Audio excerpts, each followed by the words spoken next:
Hi, എന്നെ പോലെ cake lovers ആണ് നിങ്ങൾ എങ്കിൽ ഈ വീഡിയോ ഒട്ടും മിസ് ചെയ്യരുത്. എളുപ്പത്തിൽ നമ്മുടെ വീട്ടിലുള്ള സാധനങ്ങളൊക്കെ വെച്ച് തന്നെ കേക്ക് ഉണ്ടാക്കാൻ ഞാൻ പഠിപ്പിച്ചു തരാം. അപ്പോൾ ഈ വീഡിയോ കാണുന്നിടയിൽ ഇഷ്ടപ്പെട്ടാൽ ലൈക്ക് ചെയ്യുക, ഷെയർ ചെയ്യുക, സബ്സ്ക്രൈബ് ചെയ്യുക. നമുക്ക് പോകാം. അതിനായി നമുക്ക് വേണ്ടത് കുറച്ച് ബിസ്ക്കറ്റ്സ് ആണ്. ഏത് ബിസ്ക്കറ്റ് വേണമെങ്കിലും എടുക്കാവുന്നതാണ്. അത് മിക്സിയുടെ ജാറിലിട്ട് നല്ലപോലെ പൊടിച്ച് ഫൈൻ പൗഡറാക്കി എടുക്കാം. അതിലേക്ക് നമുക്ക് 1/2 ടീസ്പൂൺ ബേക്കിംഗ് പൗഡറും 1 ടീസ്പൂൺ പഞ്ചസാരയും ഇട്ട് നല്ലപോലെ മിക്സ് ചെയ്യുക. നിങ്ങൾ മധുരം ഇഷ്ടപ്പെടുന്നവരാണെങ്കിൽ നിങ്ങൾക്ക് 2 ടീസ്പൂൺ ചേർക്കാവുന്നതാണ്. ഇനി നല്ലപോലെ മിക്സ് ചെയ്തതിന് ശേഷം 1/2 ഗ്ലാസ് പാല് കുറച്ചായിട്ട് ഒഴിച്ച് നല്ലപോലെ മിക്സ് ചെയ്യുക. നമ്മളിപ്പോൾ ആ പാലും മുഴുവനായിട്ട് മിക്സ് ചെയ്യുകയാണെങ്കിൽ അത് വല്ലാണ്ടൊരു ലൂസ് കൺസിസ്റ്റൻസിയിലാവാനുള്ള ചാൻസ് ഉണ്ട്. അതുകൊണ്ട് നമ്മൾ കുറച്ചായിട്ട് വേണം ഒഴിക്കാൻ. ഇതേപോലെ കുറച്ചായിട്ട് ഒഴിച്ച് നല്ലപോലെ മിക്സ് ചെയ്ത് ഒരു ബാറ്റർ കൺസിസ്റ്റൻസിയിലാക്കി എടുക്കുക.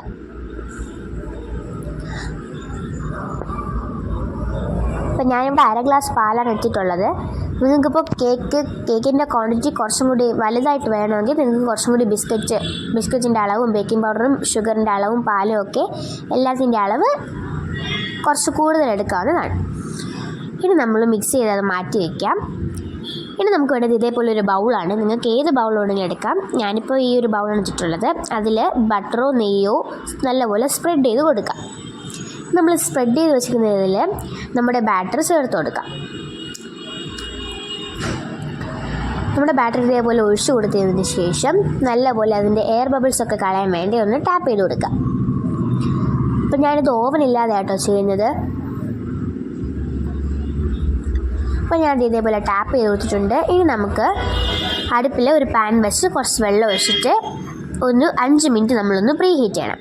അതിനുശേഷം നമ്മൾ ഈ ബാറ്റർ വെച്ച് കൊടുത്തിട്ട് ഒരു 20 മിനിറ്റ് ബേക്ക് ചെയ്യാൻ വയ്ക്കാം. അപ്പോൾ ഞാൻ ഇത് ബേക്ക് ചെയ്ത് വെച്ചിട്ട് അതിനിടയ്ക്ക് ഞാൻ കുറച്ച് ചോക്ലേറ്റ് മെൽറ്റ് ചെയ്ത് വെച്ചിട്ടുണ്ടായിരുന്നേ. അപ്പോൾ അത് ഞാൻ അതിൻ്റെ പുറത്തോട്ട് ഒഴിച്ചു കൊടുക്കുന്നുണ്ട്. അപ്പോൾ നമ്മുടെ ഈ കേക്ക് നല്ല സോഫ്റ്റാണ്, കഴിക്കാൻ നല്ല ടേസ്റ്റുമാണ്. എല്ലാവരും ട്രൈ ചെയ്ത് നോക്കാം. അപ്പോൾ ഞാൻ ചോക്ലേറ്റും, ഇപ്പം നിങ്ങൾക്ക് ക്രീം എന്തെങ്കിലും ഉണ്ടെങ്കിൽ അതും ചെയ്യാവുന്നതാണ്. ഇപ്പം ഞാൻ ചോക്ലേറ്റ് ആട്ടോ മെൽറ്റ് ചെയ്ത് ഒഴിച്ചത്. ഞാൻ ഒരു 3 ടീസ്പൂൺ ചോക്ലേറ്റ് സിറപ്പ് ഒഴിച്ച് കൊടുത്തു. നിങ്ങൾക്ക് വേറെ ക്രീം എന്തെങ്കിലും ഉണ്ടെങ്കിൽ നിങ്ങൾക്ക് അത് ട്രൈ ചെയ്യാവുന്നതാണ്. അപ്പോൾ ഇത്രയുള്ള ഇന്നത്തെ വീഡിയോ, എല്ലാവരും ട്രൈ ചെയ്ത് നോക്കുക. അപ്പോൾ ഞാൻ കട്ട് ചെയ്തതും കൂടി കാണിച്ചു തരാം. അത് കഴിക്കാൻ നല്ല ടേസ്റ്റാട്ടോ. ഈ ചോക്ലേറ്റും കൂടി വന്നുകൊണ്ട് നല്ല അടിപൊളി ടേസ്റ്റാണ്. അപ്പോൾ എല്ലാവരും ട്രൈ ചെയ്ത് നോക്കണം. ഇതേപോലത്തെ വീഡിയോസിനായി നമ്മുടെ ചാനൽ സബ്സ്ക്രൈബ് ചെയ്യാനും മറക്കരുതേ. അപ്പോൾ ഞാൻ കഴിച്ചു നോക്കാൻ പോകാട്ടോ. നല്ല അടിപൊളി ടേസ്റ്റ്. എല്ലാവരും ട്രൈ ചെയ്ത് നോക്കുക. അപ്പോൾ ഇത്രയുള്ള ഇന്നത്തെ വീഡിയോ. എല്ലാവരും ചാനൽ സബ്സ്ക്രൈബ് ചെയ്യുക. ടാറ്റാ.